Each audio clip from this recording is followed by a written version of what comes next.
Hello everyone, this is Komal. So welcome to our channel Shiksha. So students, last video में हमने mensuration chapter complete किया था. So now today we will start new chapter that is algebra. So algebra का आज हम introduction पढ़ेंगे. So इस introduction में आप इसमें कुछ definition समझेंगे कि algebra में कौन कौन सी definitions जो हैं key terms जो हैं वो use करते हैं. ठीक है. So हम इसको start करते हैं कि आपने अभी तक जो पढ़ा था वो किसके बारे में पढ़ा था. देखो, जो ब्रांच है मैथमेटिक्स की, branch of mathematics,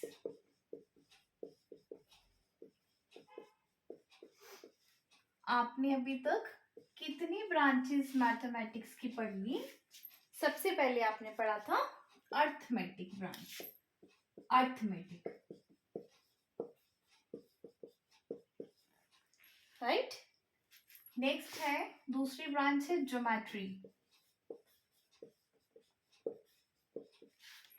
now third branch जो है that is algebra.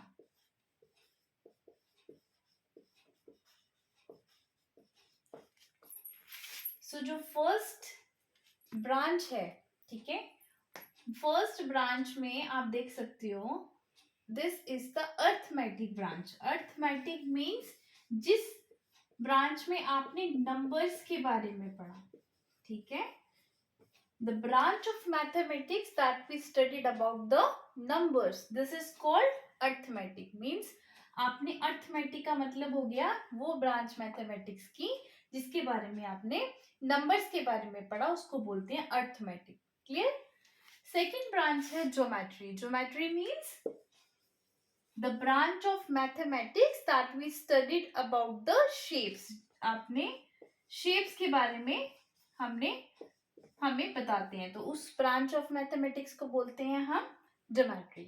Now new जो चैप्टर है that is a third branch of mathematics that is algebra, जिसमें आप पढ़ोगे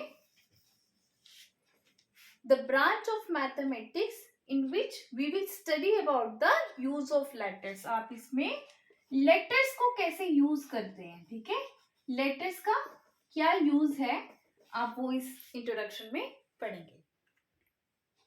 नाउ स्टूडेंट्स, सी नेक्स्ट पॉइंट है इन algebra we use letters to generalize the results or to represent unknown quantities. Means algebra में हम letters को use करते हैं result को जर्नलाइज करने के लिए, या फिर अननोन क्वांटिटीज को रिप्रेजेंट करने के लिए हम अलजेब्रा में लेटर्स को यूज करते हैं. तो वो लेटर्स कैसे होंगे, या तो आप देख सकते हो एक्स वाई जेड इस फॉर्म में हो सकते हैं, अल्फाबेट्स जो हैं आप ले सकते हो, या फिर आप ले लो ए बी सी, राइट, या फिर आप लिख सकते हो पी क्यू आर. तो ये जो लेटर्स होते हैं अलजेब्रा में ये अननोन नंबर्स को रिप्रेजेंट करते हैं. So these letters like X Y Z A B C P Q R, ये जो लेटर्स हैं the letters in algebra represent unknown numbers are called variables. ये अननोन नंबर्स को जो लेटर्स यूज करते हैं लाइक एक्स वाई जेड, इन सब लेटर्स को क्या बोलते हैं हम, variables. And they may take on various numerical values, right. So इनको हम बोलते हैं variable. Clear. Now next point है the letters which are used to represent numbers are called literals. Numbers को यूज करने के लिए जो लेटर्स यूज होते हैं उनको हम बोलते हैं literals. This is a literal. Okay, X Y Z ये क्या है, लिटरल है. इसकी वैल्यू जो है वेरिएबल की कभी भी फिक्स नहीं होती. क्यों? क्योंकि इसकी वैल्यू कोई भी हो सकती है. एक्स की वैल्यू 1 हो सकती है, 2 हो सकती है, 3 हो सकती है, तो मतलब इसकी वैल्यू कभी भी फिक्स्ड नहीं होती. नेक्स्ट है the letters obey all the rules of addition subtraction multiplication division. So ये सारे रूल्स को ओबे करते हैं, और जितने भी साइंस है ऑपरेशंस आपने पढ़े हुए हैं एडिशन सब्ट्रैक्शन मल्टीप्लिकेशन और डिवीजन के लिए. Next point is a symbol having a fixed numerical value is called a constant. वो सिंबल जिसकी न्यूमेरिकल वैल्यू फिक्स्ड होती है दैट इज कॉल्ड कांस्टेंट. जैसे कि एक एक्सप्रेशन ली हमने 2x प्लस 5। इसमें 5 क्या है? कांस्टेंट। इसकी वैल्यू जो है वो फिक्स्ड है, इसको हम चेंज नहीं कर सकते। लेकिन इसकी जो वैल्यू है वो फिक्स नहीं है। क्यों? क्योंकि x जो है वो वेरिएबल है। क्लियर?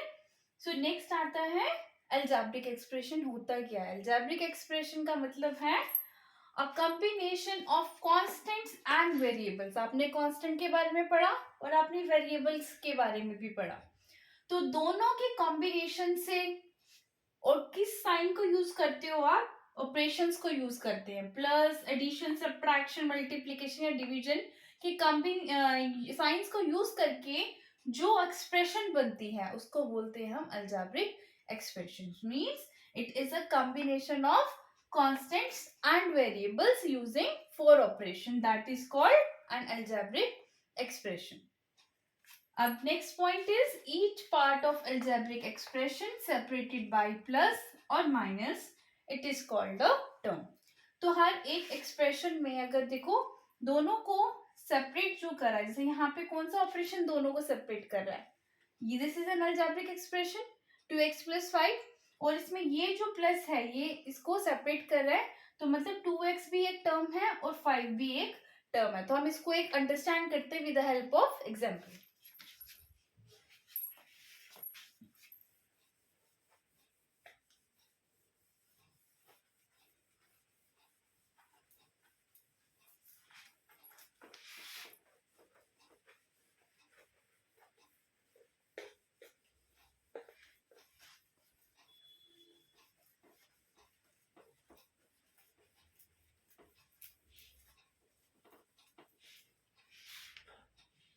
सो स्टूडेंट्स, हम इसको एग्जाम्पल की हेल्प से समझते हैं।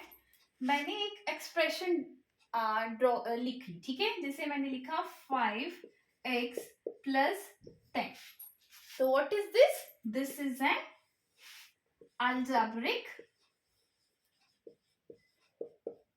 एक्सप्रेशन। ये है एक अलजेब्रिक एक्सप्रेशन।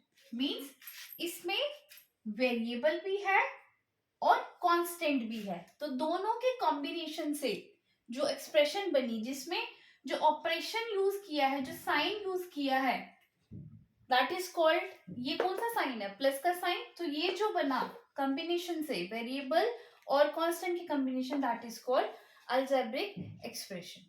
क्लियर? नाउ अब आपको बताना है, अब जैसे 5x है, ये जो 5x है ये क्या है? दिस इज टर्म, ये भी टर्म है अलजेब्रिक एक्सप्रेशन की, और ये भी एक टर्म है। दोनों क्या है? दोनों टर्म है, राइट? 5x और 10 दोनों क्या है? टर्म्स। अलजेब्रिक एक्सप्रेशन क्या होगी? 5x + 10। क्लियर? अब इफ आई एम आस्किंग कि बताओ वेरिएबल क्या है इस एक्सप्रेशन में? वेरिएबल क्या है? This is variable. ये x जो है, x क्या है? वेरिएबल है। इसकी वैल्यू कभी भी फिक्स्ड नहीं होती। Value is not fixed. ये चेंज हो सकती है, it may change, it may very. ठीक है, वेरी हो सकती है, ये वेरी कर सकती है। जैसे वेरी कैसे कर सकती है? हो सकता है यहाँ 1 हो, x की वैल्यू 2 हो सकती है, 3 हो सकती है, 4 एंड सो ऑन। कोई भी वैल्यू हो सकती है x की, हमें नहीं पता कि x की वैल्यू क्या है, तो इट मे बी वेरी, है नहीं, ये चेंज हो सकती है। बट जो 10 है, 10 क्या है इसमें? 10 इज अ कांस्टेंट। 10 क्या है? कांस्टेंट। क्यों है?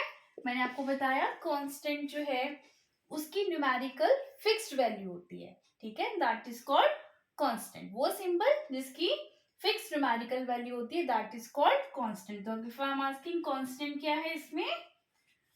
Constant is 10। क्लियर? नाउ अब x का कोफिशिएंट क्या है? What is the coefficient of x? x जो है this is a variable. Coefficient होता क्या है? मतलब एक वेरिएबल जो है वो किस न्यूमेरिकल नंबर से मल्टीप्लाई हो रहा है। यहाँ पे दिस इज 5, तो 5 क्या हुआ? कोफिशिएंट। तो मतलब 5 जो है वो x का क्या है? कोफिशिएंट। तो हम लिख सकते हैं कि जो कोफिशिएंट है, coefficient of x is equal to 5। I hope ये इंट्रोडक्शन आपको क्लियर हुआ है।